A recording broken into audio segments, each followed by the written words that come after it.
Good evening. Yeah, how you doing? All right? All right, you? Yeah, I'm recording a few stories, Twilight Zone stories. Yeah. What I want you to do is go through those books over there. Yeah. Find some good stories. See if you can find something that catches your eye. I will do. And I'll read a story while you're doing it. Go on then. Oh, very light, isn't it? Hold on.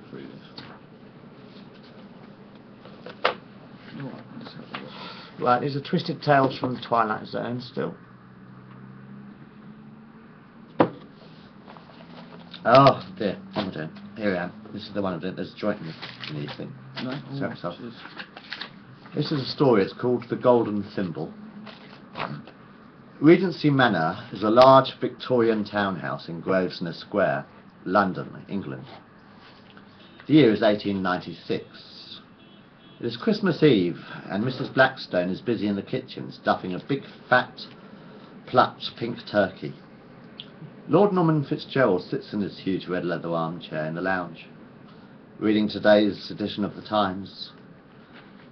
Lady Isabella sits opposite her husband, relaxing in her rocking chair in front of a large open fire.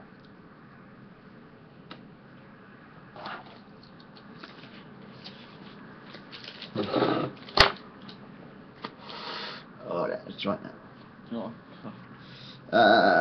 Open fire.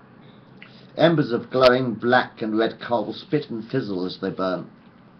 "What are you reading, dear?" asks Norman. Asks Lord Norman. "A picture of Dorian Gray," replied his wife. Trudy Trumpshaw, the nanny, is in the nursery with the couple's two children, 5-year-old Tristan and 7-year-old Tabitha. The little girl is playing with her dollies, and Tristan is riding on a big red and white spotted rocking horse. He's wearing an oversized cowboy hat and holding a wooden revolver. Chastity Brown, the housemaid, is busy dusting the shelves in the library with a fluffy feathered duster, and Jacob the butler is hanging Christmas decorations in the oak-panelled study. Lord Norman folds his newspaper and takes off his spectacles. He stands up and warms his hands in front of the fire. "The tree looks good this year." Lady Fitzgerald turns her head to the large green Christmas tree in the corner of the room, baubles sparkling and multicoloured tinsel glistening in the candlelight. "It is very pretty," she agreed. There are a multitude of colourfully wrapped parcels stacked under the branches of the pine tree. Elizabeth is the Fitzgeralds' oldest daughter. She will be 16 years old on New Year's Day. She is sitting on an old wooden chair in her grandmother's bedroom, crocheting. Granny Fitz, as the children affectionately call her, is 82 years old.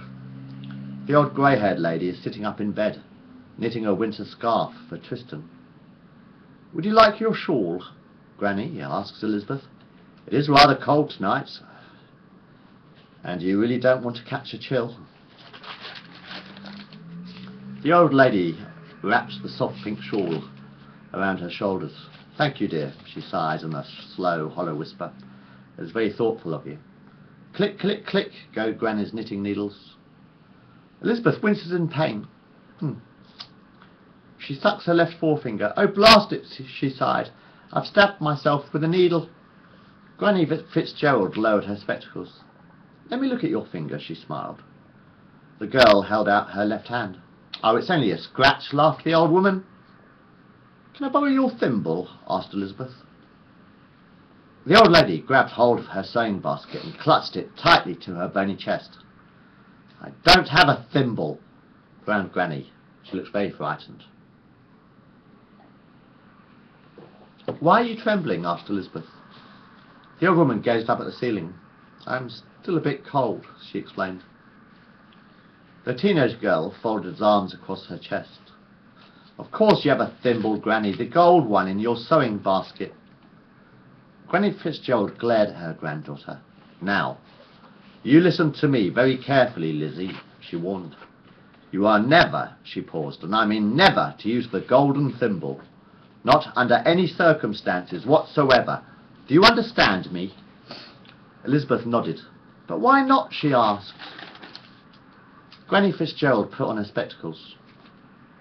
She rested the white wicker basket on her lap and opened the lid. She took out a golden thimble and put it on the tip of her right forefinger.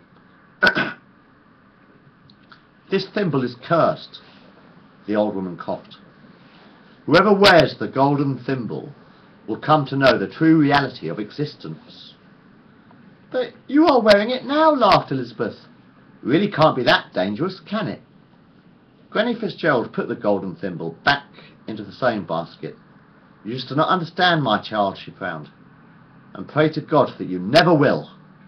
She closed the lid of the basket. Chapter 2. It is Boxing Day in the evening, 11 p.m. at night. Lord Norman Fitzgerald is asleep in his armchair in the lounge, with an empty bottle of Napoleon brandy on his lap. Lady Isabella Fitzgerald is asleep in her rocking chair.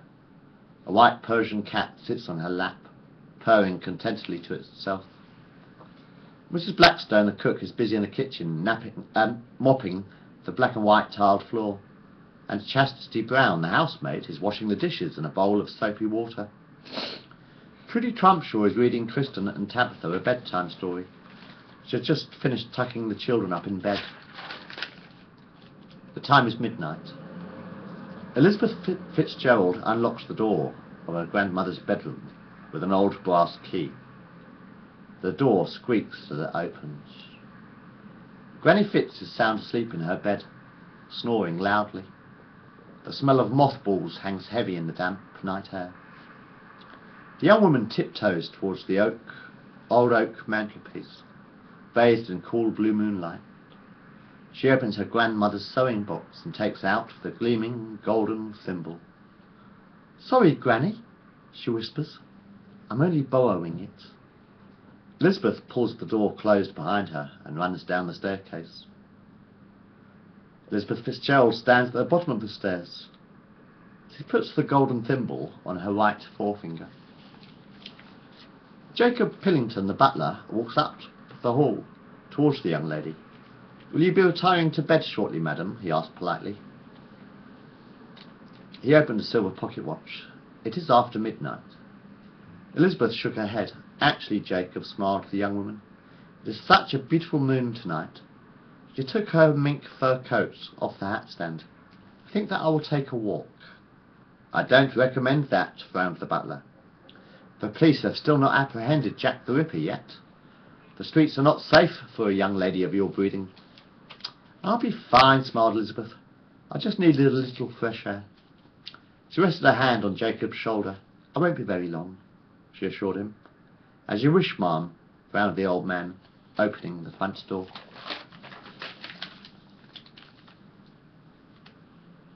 A small girl, Rebecca, picks up the plastic doll and puts it back into her doll's house.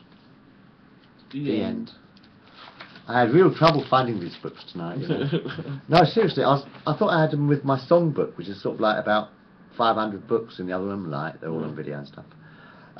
But I looked for about half an hour trying to find these fucking stories.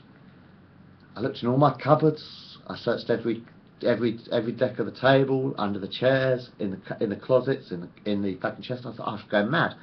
Then I remembered I had a black cabinet behind the fucking videos, which is where I keep all my books. So I found them all. After all that? Yeah, anyway. That's one story. Right. Would you like that? Yeah. Right, let's stop that one. I'm going to make another one in a minute. What I'm going to do is flood the Twilight Zone now. With loads and loads of stories. I thought, why not?